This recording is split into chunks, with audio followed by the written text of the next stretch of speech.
I want to tell you a story, not of kings or battles, not of gold or power, but of a man who walked the world with a restless heart. He was called many names: poet, wanderer, wise man. But I believe he was simply a seeker of truth, of love, of meaning. He once told me, "When my heart first played the game of love, I saw nothing but sorrow."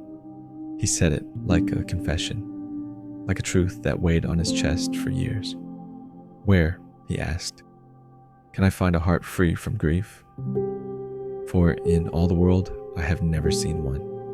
He had met people from every corner of the earth: merchants with ships full of spices, warriors who carried scars instead of smiles, kings who could command a nation, but not their own restless thoughts.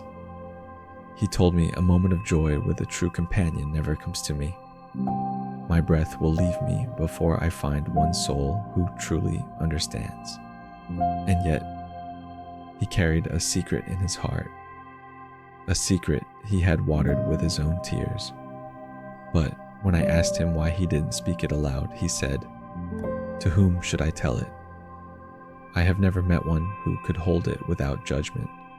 So he endured. He bore his pain because no cure was near. He lived with his wounds because no healing balm could be found. He laughed softly, but it was the kind of laugh that hides a tear. "The tears that fall from my eyes," he said, "have washed away my dignity. And yet I keep weeping. Why? Because I see no end to this river." In the end, he looked at me with eyes that had seen too much. "Now," he said, "be silent, for the matter has gone beyond my hands." I wait for one moment with a friend, and even that moment is nowhere to be found. I thought that was the end of his story, but months later we met again. This time he did not speak of love. He spoke of life, and of the meaning that lies beneath its surface. "If you are wise," he told me, "seek the meaning behind the form. For form fades, but meaning remains." I did not understand at first. So he explained, "A man without knowledge, generosity, or piety is an empty vessel. No matter how polished the surface, it holds nothing inside." He told me of a peace that comes not from having much, but from being at peace with what you have. "Only the one who rests beneath the flowers truly sleeps in peace," he said, "for he has not left a trail of unrest in the hearts of others." Then his voice grew sharper. "While you live, taste your own grief. Do not leave your greed for others to suffer after you are gone. Give your wealth now, for it is yours only while you breathe. After you die, it will escape your command." He warned me, "If you do not want to be scattered in spirit, then do not scatter your heart on meaningless things." He smiled as if he were revealing a secret. "Unlock your treasures today. Tomorrow you may not hold the key. Carry the provisions of your own soul, for your child will not carry them for you. Your wife will not carry them for you. Only you can carry what you truly are." I asked him, "What is true wealth then?"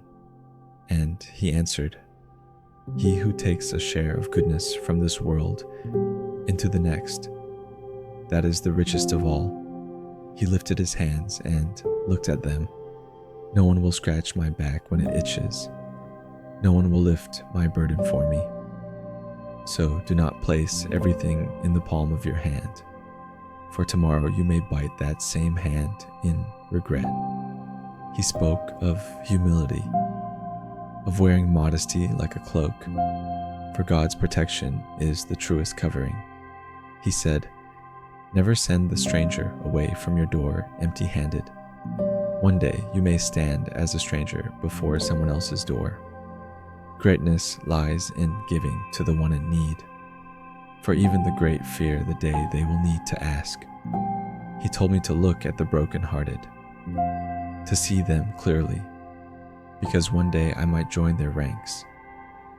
He told me to gladden the sorrowful, to remember the days when I myself was left behind. And finally he said, "Are you not yourself sometimes a seeker at the door of another? Then, in gratitude, never turn away the one who comes to yours." I left him that day with my head full and my heart heavy. He had given me no map, no neat list of instructions for living. Instead, he had given me something far more dangerous: truth. The truth that love can wound and still be worth it. The truth that generosity is the only wealth you keep. The truth that your meaning is all that survives you. I tell you this now, you already know them. They are written in your own life, in your own longing, in your own moments of giving and losing. You do not have to be a poet to understand what he meant. You only have to be human. So, love, even if it breaks you. Give, even if it costs you. And seek, always, the meaning that remains when all else is gone. And this is Persiansk philosophy. If these words spoke to your soul, ring the bell or leave a comment to inspire me for sharing more.